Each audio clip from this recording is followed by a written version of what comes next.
Kanina, grabe, sumakit katawan ko. Sobrang tigas. Yung clearance nito, almost 1 inch mga kabro yung clearance niya. Ibig sabihin, yung play niyan mga kabro, sobrang tagtag. Para kang naka BMX bike. Preno din. Uy. Pati nga neng. Pang. Ito mga kabro, yung tinono natin, na-review natin using our fork oil. Ang fork oil ni kabro. If you can see mga kabro, no, tingnan nyo, ang ganda na ng play ng front shock niya. Tingnan nyo yung before. So, sobrang tagtag daw. Tingnan natin yung clearance. So mapapansin nyo mga kabro, yung clearance nito, almost 1 inch mga kabro yung clearance niya.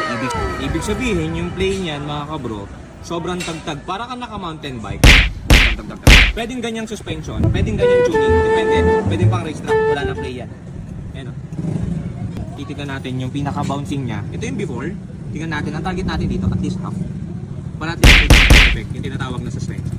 Tara, pag-usapan na. Ano yung experience mo? Ayun, napakalupit. Talagang... Pero yung unlike kanina, grabe, sumakit katawan ko. Sobrang tigas. alam mo bro, ang problema ron, kaya sumakit bro, ibig sabihin sobre-sobre yung langis na nakalagay. Ayan, so okay na yung motor mo bro. Nakita niyo yung difference mga kabro, explain ko lang. Bakit tayo nagtutuning at bakit tayo nagtotono ng... Ibig sabihin mga kabro, dito rin pala nakasalalay yung performance ng motor na gusto natin. For example, yung motor natin gusto natin madamba, madamping, so adjust tayo. Pero kung ang area natin mabako, dapat mga kabro, nakita niyo yung before. Sobrang tagtag nun, daig mo pa naka-mountain bike. So nakita natin yung suspension kanina dito sa motor niya. Ito ang possible masisira pag sobrang lambot ng ating shock. Yung tinatawag natin na center bearing or yung sa kilalang ball race or knuckle bearing. Bakit? Sa sobrang lambot ng shock natin mga kabro, tumatalbog na papuntang center bearing. Usually, ang madalas na nasisira ng mga ball race or knuckle bearing, yung mga center bearing, mga Honda. Kasi bakit? Nakadesign ng Honda sa lambot ng suspension. Pero ang problema mga kabro, yung lambot ng suspension, ibig sabihin yung labnaw ng langis hindi na kayang makakuha yung tamang suspension ng bigat ng rider, ng motor, ng sakay at ng angkas. Diba? So pag-usapan natin gaano nga ba kahalaga yung suspension o yung tinatawag natin na front shock tuning maintenance.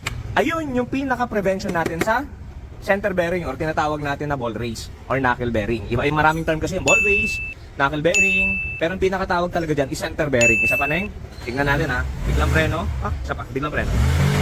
Yan, bang, biglang taas, dahan-dahan.